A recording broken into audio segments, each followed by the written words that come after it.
Peter Dutton and David Littleproud is saying that they want higher taxes for 12 million Australians.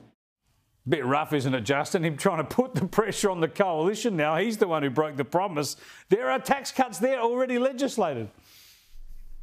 Well, unfortunately, that's the way of the modern politician is when you're in a bit of strife, you always try and push it back onto someone else. And I've said to you before, it just appalls me that anyone who is in government keeps bringing up the opposition. These are his policies to answer to, and some people are going to agree with him, some people are going to disagree with him. I think he certainly took a hit over this broken promise. But pushing it back onto the opposition, God, it gets boring. It gets so dull. And I just wonder, apart from the stoogey party faithful, I just wonder who that really, who that attracts. I wonder how it helps. I don't get it. I think it's a bit of a misjudgment. I understand the politics of it. I understand putting the pressure on the coalition. We all get that. But I just think it makes them look even trickier, and they're playing political games instead of running the economy. Just before I get your thoughts on that, Liz, I just want to play a little bit more Albo into you, because I just love this grab. This is classic, a man damned by his own words.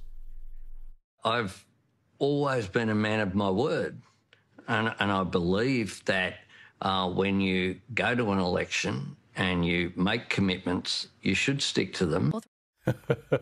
Whatever happens with the tax cuts, we're going to be seeing that during the next election campaign. 100%. And look, there's no getting around the fact that he lied. He knew he was going to change them and he lied. But I do think that's already getting tired.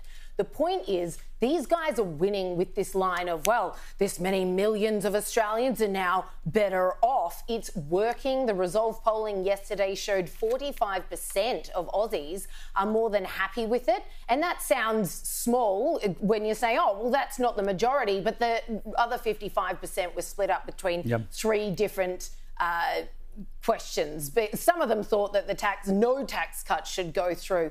The bottom line is we know that no government makes this kind of decision without first polling it to the back teeth and knowing that not only will it not hurt them electorally, but it's going to give them a net gain at the election box. He figured that out before he did it. So now it's quite farcical for him to be parading around as a martyr, being like, well, I'm here to do what's right, not what's popular. We heard that a lot from Dan Andrews over the pandemic, and then found out that the entire time he'd been spending tens of thousands of taxpayer dollars polling to ensure that the things that he was enforcing were in fact popular, and yet he kept facing the press saying, I'm here to do what's right, I'm here to make the hard decisions. That's exactly what Albanese's doing now, but it's time that we realise it's worked. Yes, he lied, but it's worked, and he's not lost any votes. I'm here to make the tough decisions that the opinion pollsters have told me that you want me to make. It's just so hypocritical and